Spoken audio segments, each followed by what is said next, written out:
c'est HR, votre chroniqueur. Alors aujourd'hui, je vais vous parler d'une très belle série. C'est la série Low Man Bass Reeves, série disponible sur Paramount+.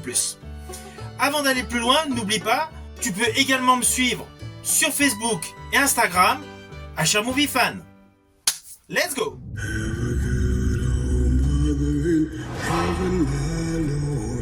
That I will faithfully execute.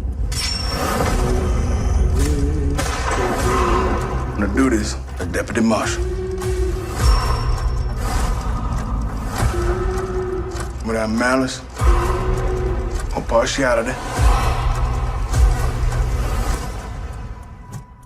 So help me God.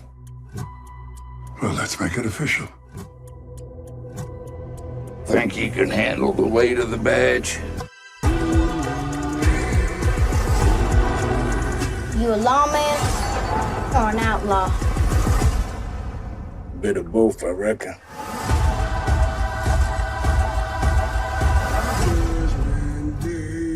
Alors tout d'abord, sachez que cette série est une adaptation d'une histoire vraie. Il s'agit du premier marshal afro-américain. D'ailleurs, aux États-Unis, il y a une statue qui a été érigée à son effigie. C'est un marshal qui a fait plus de 3000 arrestations. Alors la série Low Man Bass Reeves est une création Taylor Sheridan, le grand spécialiste actuellement, j'estime, des séries western.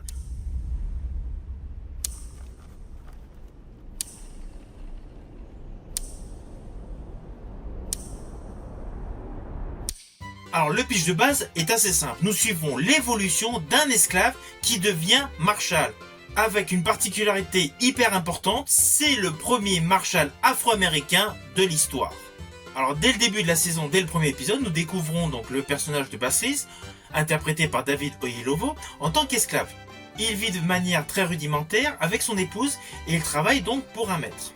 Il se passe quelques péripéties et là il y a un grand changement de situation, il est obligé de prendre la fuite de la grande propriété.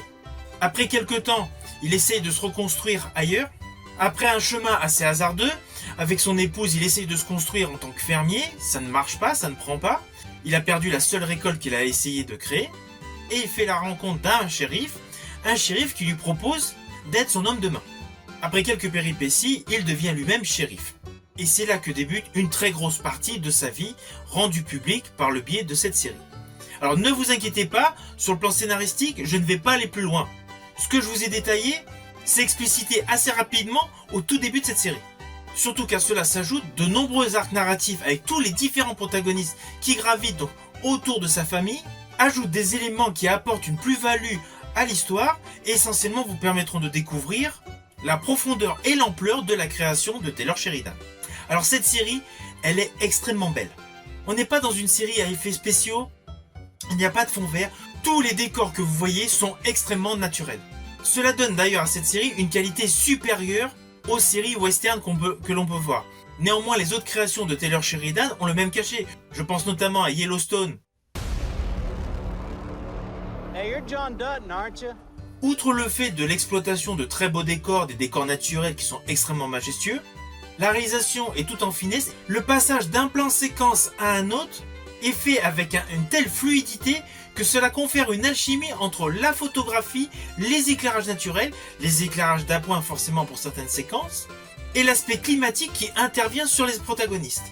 Il y a un vrai travail de mise en scène dans chacun des épisodes. Je dirais même plus, lorsque l'on regarde chaque plan séquence de cette série, on pourrait les comparer à des tableaux. La réalisation est réellement de toute beauté. Et l'interprétation des différents acteurs et actrices dans cette série sont criants de vérité.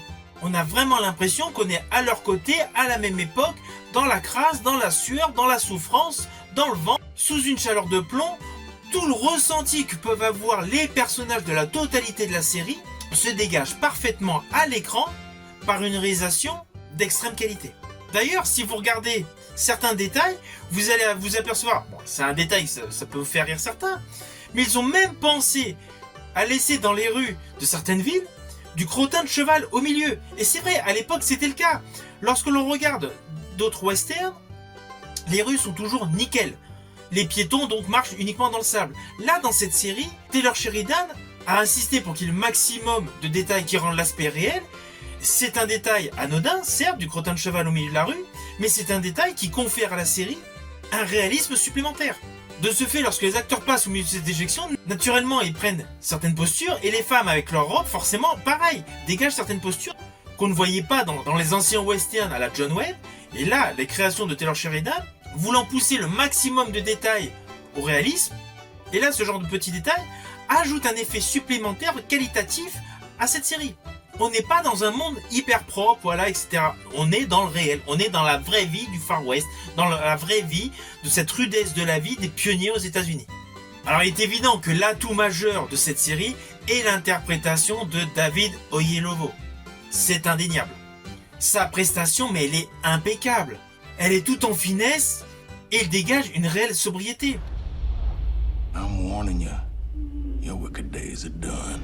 Et on ressent, lorsqu'on observe son regard, qu'il ressent de la douleur, de la souffrance. Toutes les émotions passent dans son regard. Lorsqu'on le voit au début, en tant qu'esclave, il a une certaine souffrance qui se dégage. Lorsque son champ brûle, il a un regard qui émane de la déception, un peu de découragement. Et lorsqu'il est marshal, face à différentes péripéties et surtout donc la distance qu'il est obligé de lier donc avec sa vie de famille qu'il adore, mais son métier l'oblige donc à la voir très rarement, le regard qu'il dégage lorsqu'il voit son épouse et ses filles est extrêmement chaleureux. Et c'est là que cet acteur, j'estime qu'il démontre un réel talent. Son faciès dégage différentes interprétations, différentes compositions au fur et à mesure des actions et des actes qui se produisent devant lui. Et l'avantage avec cette création de Taylor Sheridan, c'est qu'on ne reste pas uniquement sur le thème du premier afro-américain à devenir marshal. Il y a beaucoup de notions sociétales qui sont mises en avant. Je pense notamment, principalement, avec les notions de racisme. Au fil des épisodes, vous allez vous apercevoir, on ressent l'émergence du Ku Klux Klan. Concernant le racisme, on s'aperçoit que même en étant devenu marshal, pour certains, il ne reste qu'un homme noir. Et malgré toutes les réflexions, malgré les regards tordus, malgré des comportements déplorables, des comportements insupportables, le personnage de Bass Reeves reste toujours intègre. C'est un homme très croyant, mais c'est un homme extrêmement droit. Il ne déroge pas à la règle. Pour lui, la loi c'est la loi et l'honneur c'est l'honneur. C'est un homme droit. À cela s'ajoute, vous le verrez au fil des épisodes, des éléments où on peut le comparer à un véritable justicier. Loman Bass Reeves est selon moi une véritable pépite de Taylor Sheridan. Alors Taylor Sheridan a fait plusieurs séries et mes préférés sont 1923 où d'ailleurs j'avais fait une rubrique qui racontait déjà un spin-off par rapport à la série Yellowstone avec la famille Dutton. Il avait créé une autre série que j'ai particulièrement adorée, 1883, où j'ai également effectué une chronique, qui était beaucoup plus axée sur les pionniers.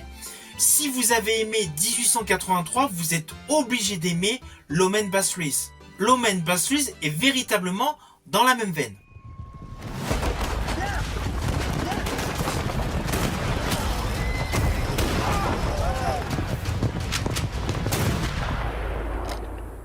Alors sachez que Loman Bass Reeves n'étant pas un spin-off à 1923 ou à 1883, c'est une série à part entière.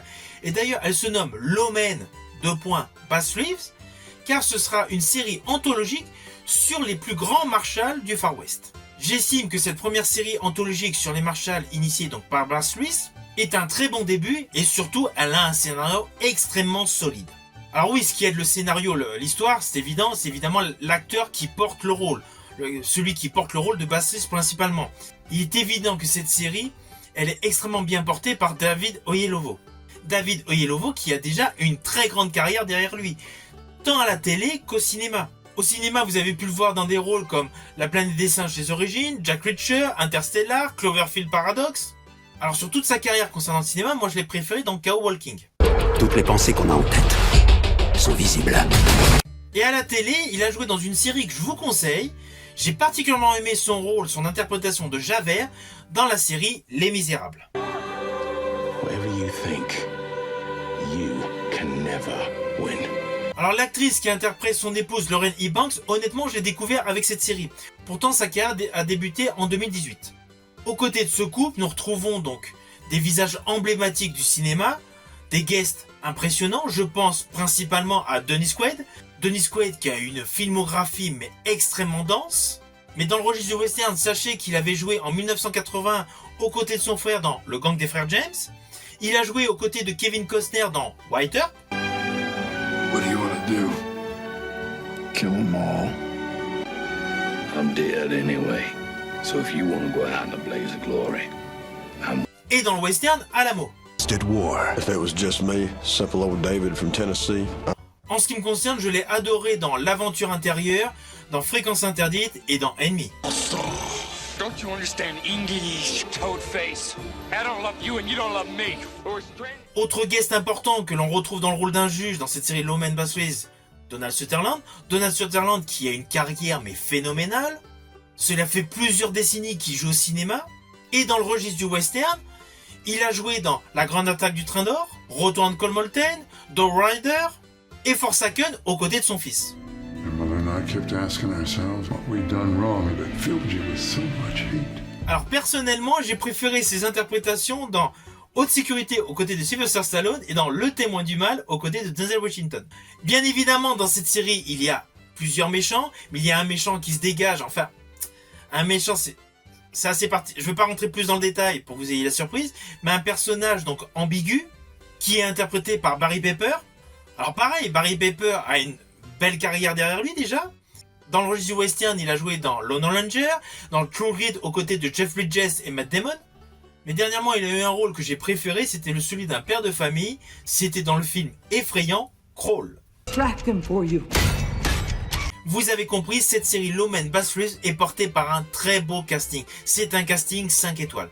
À cela, vous ajoutez des paysages de toute beauté, vous rajoutez une photographie splendide, des plans larges, des vues aériennes, bref, de nombreuses dispositions de caméra qui ont permis, avec une réelle alchimie, d'avoir un produit final d'une extrême fluidité, d'une extrême beauté, des lignes de dialogue en adéquation avec les personnages et une musique en demi-ton qui sert d'accompagnement à chaque instant de cette série. C'est une série qui est extrêmement belle. Et surtout, cela va vous apprendre une page de l'histoire du Far West américain.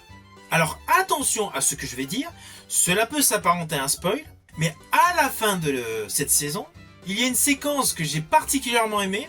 Nous avons donc le Bathways, qui est donc dans un certain endroit, il détache un esclave qui est attaché donc sur deux poteaux sur le côté, et au moment où l'esclave a un bras qui est détaché, celui-ci donc se rattrape sur Bathways, et l'expression, le regard que Bathways tend vers le personnage interprété par Barry Pepper est d'une extrême justesse. On sent une certaine colère qui est en train de surgir. La passation de son jeu de regard juste avant qu'il détache l'esclave et au moment où il a détaché est d'une justesse absolue. C'est extrêmement rapide, vous allez me dire que c'est pas une scène très longue, mais cette scène, je l'ai trouvée extrêmement bien jouée. Et surtout, tout le plan que Bathways avait organisé donc pour cette séquence était impossible à deviner. C'est un très beau twist. Et ce qui fait plaisir, c'est que cette série ne se termine pas sur un cliffhanger. Nous avons une réelle fin. Et j'ai trouvé la séquence très émouvante où Bathways marche. Je ne vous en dis pas plus, vous le découvrirez par vous-même. bit of both, I reckon.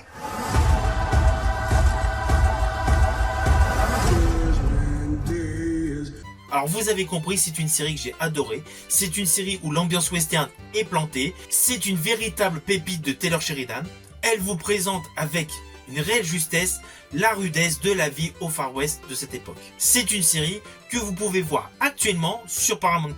Si vous avez aimé ma vidéo, pensez à la liker, pensez à la partager. Quant à moi, je vous dis à bientôt pour une prochaine chronique.